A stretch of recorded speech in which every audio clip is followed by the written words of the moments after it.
Hello everybody, and welcome to State of the Yankees. Today is Sunday, October 14th, and today we get to cover the conclusion of the ALDS, which I'm sure you're all aware of what happened, but you're also probably very curious as to how it happened.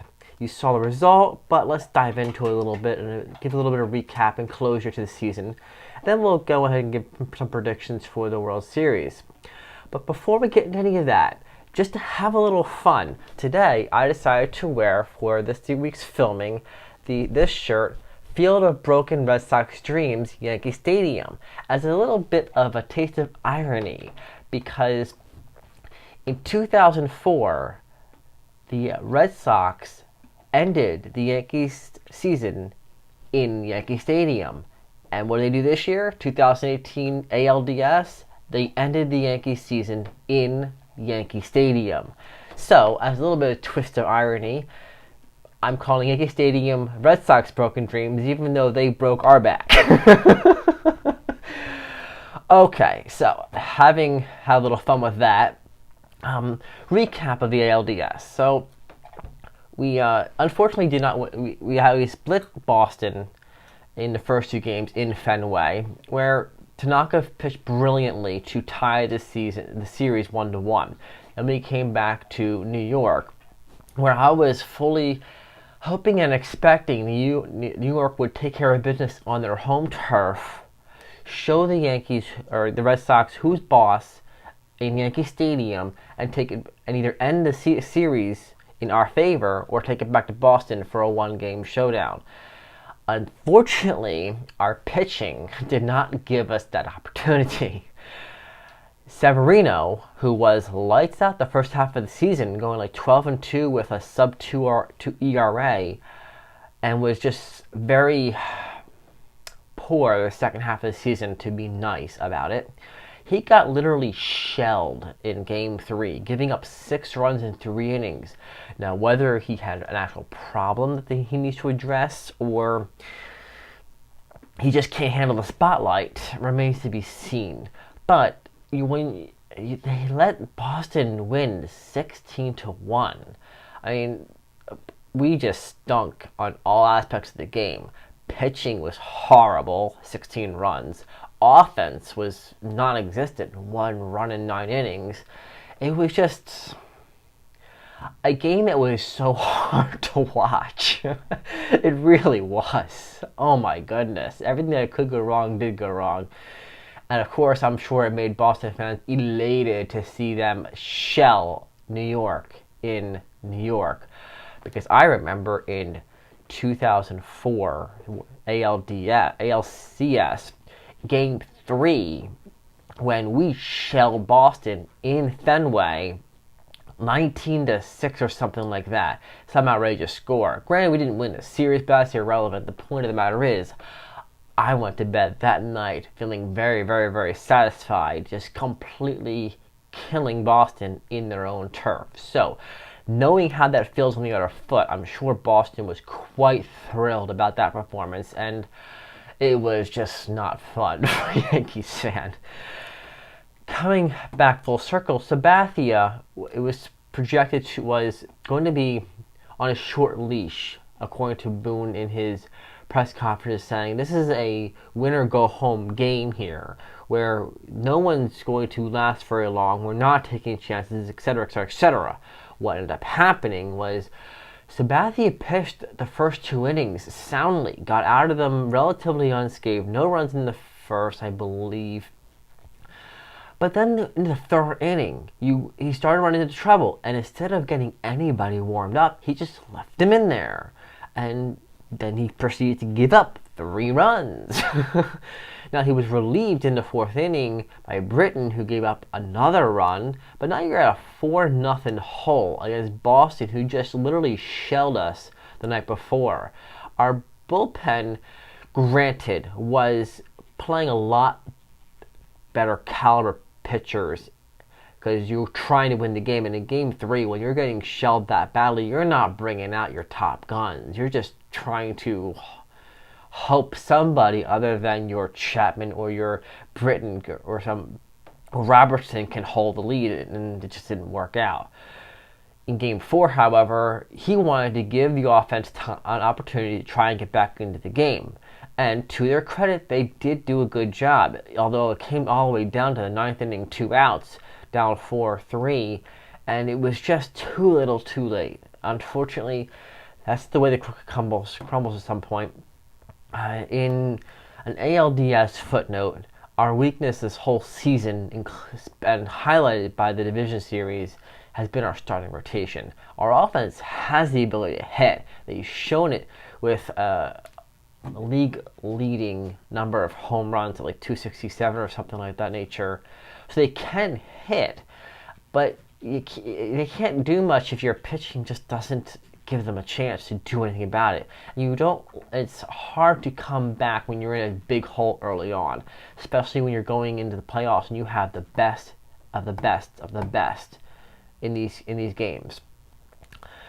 So, in good sportsmanlike fashion, I posted on a Boston Red Sox Facebook page who was touting how great Boston was and how the Yankees suck, and I get that. It's Boston's Facebook page. They can do what they want. I have no issue with that. However, in good sportsmanlike civility, I posted on their page, it's a game. Life goes on. Does it suck for Yankees fans? Sure. But the silver lining here, ladies and gentlemen, is the fact that the fans of 20 other teams didn't even get a postseason. So at least the Yankees got an extra week of baseball to enjoy and take our minds off of the daily stress of life. And for that, I am grateful. Would it have been nice to go farther? Sure. But I still got, between the 4 games of the ALCS and the wildcard game, 5 games beyond regular season to enjoy my team. Never mind the fact that 3 was a shelling. Life goes on. It was at least thrilling way to go out when we had a chance in the bottom of the ninth to try and tie the game. So, having said that, looking ahead, you have your NLCS matchup of Milwaukee versus LA, and in the ALCS, Houston versus Boston. So, starting with the ALCS, because I'm going to actually have some metrics for this one. Breaking down the pitching, lineup, bullpen, and managers. Going through Boston's rotation, you have some absolute quality pitchers between Sale, Eovaldi, Porcello. Granted, but Price is an overrated hack. Yeah, he was great for Tampa, but he can't win in the postseason. He sucks in the postseason, and that's where they are. Boston is not going to win a Price start unless they remove him from the game and the offense is able to compensate for the damage. And I'm really hoping they can't do that. And when you go up against a team like the Houston Astros that has Garrett Cole, Dallas Keuchel, you have a whole rotation of Cy Young caliber talent, I have to give pitching the edge to Houston. They just have a far stronger rotation on paper. Now, in terms of lineup, both lineups are unquestionably lethal. I'm not even going to go through all the names here. I'm just straight up going to call this a tie and move on. Bullpen. Boston's known weakness throughout the season has been their bullpen. The majority of their losses have been because they handed the lead to the bullpen and they blew it. Having said that, and not really knowing how good the Astros bullpen is per se, because I really haven't been following it that closely. I know they have some good arms, but I don't know exactly who's who and what's what with them. Having said that, knowing that they do get the job done and Boston does not get the job done, I'm giving bullpen advantage to Houston. On the manager side, both AJ Hinch and Alex Cora have done an admirable job leading their teams all season long. And based upon the ALDS, I would give Cora the leg up for the ALCS Not necessarily because I think he's a better manager per se, but he played New York with a sense of desperation. He brought in Chris Sale in the 8th inning of Game 4 to lock it down. I mean, who does that other than Joe Madden? You gotta give the man props for doing whatever it takes to win the game. Whether it's New York or anybody else, he's got the balls and the gumption to put his money where his mouth is. So, having said that, I have to give a little bit of an edge to Cora for being willing to do whatever it takes to try and win a game. Having said that, doesn't take away from AJ Hinch, because fundamentally, the Houston Astros were playing a hapless Cleveland Indians team that basically got to the postseason by virtue of being in an absolutely horrible division. They came into the postseason with the worst record of the 5 teams, including 2 wildcard teams. I mean, seriously? It's like, how do you even qualify other than the fact that somebody from the Central has to go? So, they beat up on a hapless Cleveland team. I can't say he was a bad manager, but, you know, he didn't have much. There wasn't much he needed to do. He wasn't put in any pressure situations. He wasn't given any stress or challenges. They just beat up on a bad team and move on.